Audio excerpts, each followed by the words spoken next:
akusatif. Oke. So guys, we haven't done das gelernt tentang materi ini ya, verben mediatif dan akusatif objek. Jadi, apa bedanya verben mediatif dan akusatif objek? Kawan-kawan pasti sudah pernah tahu bahwa kata kerja itu pasti butuh objek. Kamu sudah juga tahu bahwa objeknya itu bisa benda dan juga bisa orang. While kita udah belajar tentang verben akusatif objek, dan kita juga pernah belajar tentang verben mediatif objek. Jadi, saya pernah sharing sama kawan-kawan tentang ini, list dari kata kerja yang datif dan juga list dengan kata kerja yang akusatif. Nah, sekarang saya ingin kawan-kawan untuk kita belajar kapan kita gunain akusatif datif di dalam sebuah objek. Well, saya akan bikin sebuah kalimat. Sebentar, saya punya kalimatnya adalah ini. Oke, saya akan share kita punya layar untuk whiteboard. So, kalau sudah oke, tell me. Whiteboard, no, masih Google Drive. Oke, sip. Nah, jadi kita punya materi adalah tentang verben with akusatif dan datif objek. Itu kita punya macam-macam ya, kata bendanya atau kata kerjanya. Well, saya akan sharing sama kamu satu kata kerja ini. Oke, 3 sebenarnya ya. Kapan kita menggunakan kata kerja dengan datif dan kapan kita menggunakan kata kerja dengan akusatif? Let's say saya punya 3 kata kerja ini. Ada kata brauchen, ada kata brauchen, ada kata bringen, dan ada kata danken. Oke, apa bedanya? Brauchen di dalam list itu ternyata butuh objeknya akusatif. Bringen bisa datif dan juga bisa akusatif. Dan danken itu harus dengan objeknya akusatif. Ya, datif. Oke. Tadi saya ngomong kalau objek akusatif, kalau ada 2 objek di dalam sebuah kalimat, akusatif itu pasti benda, datifnya adalah orang. Oke. Nah, kita coba dalam sebuah kalimat ini. Brauchen dengan akusatif berarti ich brauche, misalnya den Kuli ya, atau ich brauche den Tisch, saya butuh meja ya, ini. Tapi kalau bringen ternyata dia butuh datif dan akusatif juga. Berarti bisa nggak saya bikin dia dengan objek akusatif doang? Bisa. Ich bringe eine Blume.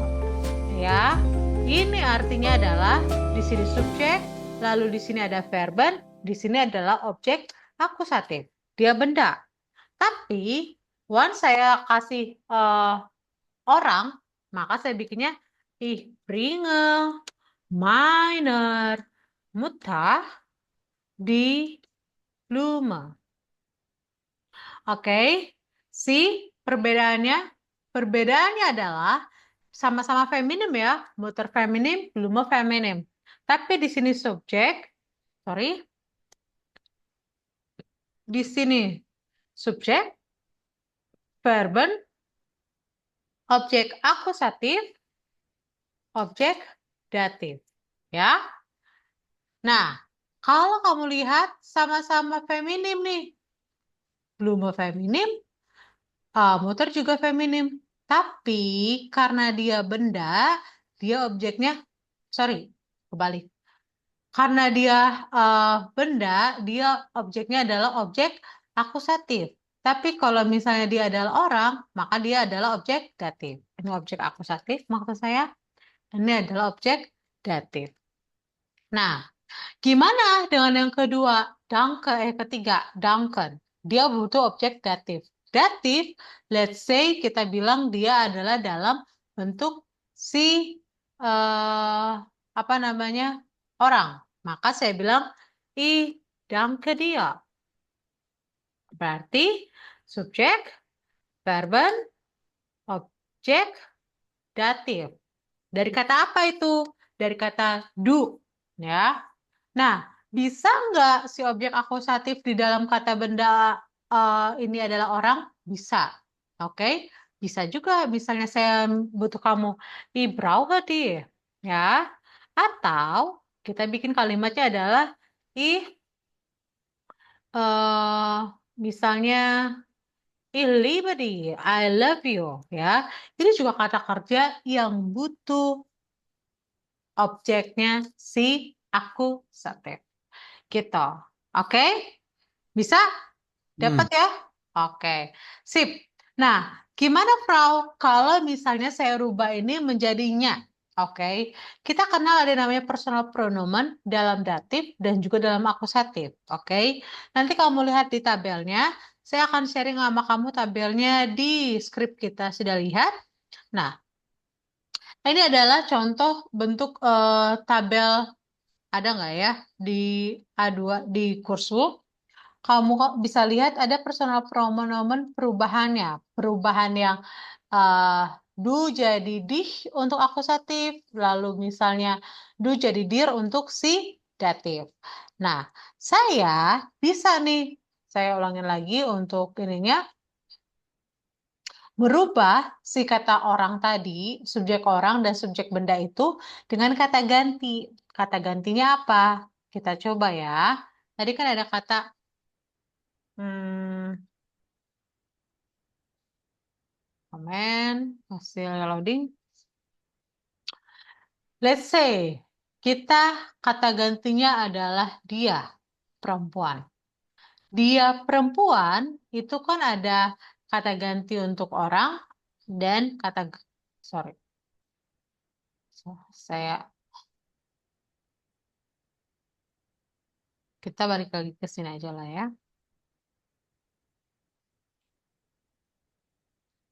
Nah, kita punya kata gantinya adalah ini. Misalnya ya, kamu lihat di sini. Ich gebe der Studentin das Buch. Kita punya dua objek di sini. Karena kita pakai kata geben. Geben itu ternyata adalah kata kerja yang bisa ditambah dengan objek datif dan juga objek akusatif. Oke, si geben bisa dengan objek datif dan juga objek akusatif. Maka objek datifnya adalah orangnya. Ich gebe der Studentin, objek akusatifnya adalah das Buch. Oke, saya memberikan siswi tersebut buku. Studentin di sini adalah mahasiswi. Walaupun mahasiswi, makanya artikelnya adalah der, karena dalam bentuk datif. Nah, saya mau switch. Saya jadi bilang, saya memberikannya buku. Maka, si der student ini kita ganti dengan personal pronoun imdatif. Dia dalam datif yaitu adalah jadi ir. Oke, maka saya ganti nih. Ich gebe ihr das Buch. Saya memberikannya buku. Tapi saya mau ganti lagi dasbu itu menjadi personal pronomennya dalam bentuk akusatif. Dasbu itu netral. Nah, karena dia netral, maka kita ganti dia jadi S. Maka kita tulisnya adalah ich gebe es der Studentin. Atau kita ganti jadi ich gebe es ihr. Saya memberikan itu kepadanya. Kayak gitu. Jadi ada perpindahan proposisi ya. Kalau misalnya bentuknya yang diganti cuma si datif, kata ganti orangnya, maka kamu cuma ganti si datifnya doang. Tetapi kalau misalnya dua-duanya ingin kamu ganti, maka di switch. Akusatif dulu, baru datif di belakang. Gitu. Oke, Mario? Alright. Oke, kita coba latihan ya. Coba kita latihan nomor 1.